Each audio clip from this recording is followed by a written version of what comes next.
Jeff, President-elect Donald Trump has been filling some key positions in his cabinet with Florida politicians.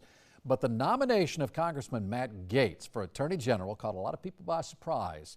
And there has been some pushback on this pick. Our News Channel 8 political reporter Ty Russell here now to tell us a little bit more about that. Yeah, Keith, Gaetz has been picked to lead a department that investigated him for sex trafficking.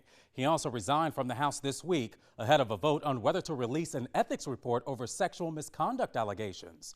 And despite Gaetz criticizing the DOJ for years, I've learned Gaetz has been wanting this job at least since 2020.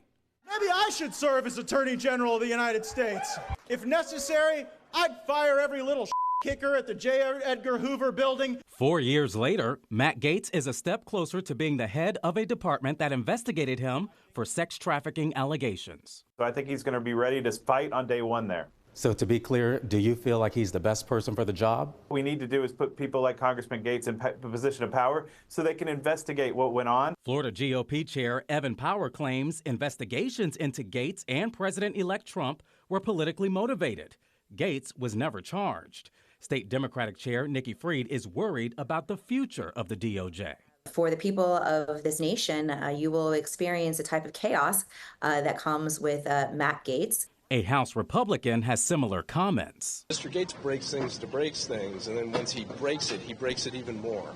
And that is somebody who should not be the Attorney General of the United States. As for the former Republican Speaker of the House, who Gaetz helped oust. What night are you speaking? Are you speaking tonight? Kevin McCarthy says the former congressman will not get confirmed, but confirmation is left up to the Senate. And Republican Senators Lisa Murkowski and Susan Collins have already questioned the nomination.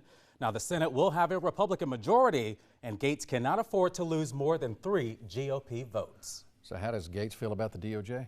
Oh, well, you heard it there. Wow. So if senators don't confirm this nomination, does that mean he's out as Attorney General, or are there other options? Yeah, there are other options. President-elect Trump has asked for what's known as a recess appointment that would bypass the traditional confirmation hearing. Then Matt Gaetz would be known as acting Attorney General while leading the Department of Justice. All right, I know you'll stay on it. Thank you, Ty. Yes. Polk County Public Schools is responding to a politically charged post from a teacher brought to light by the X account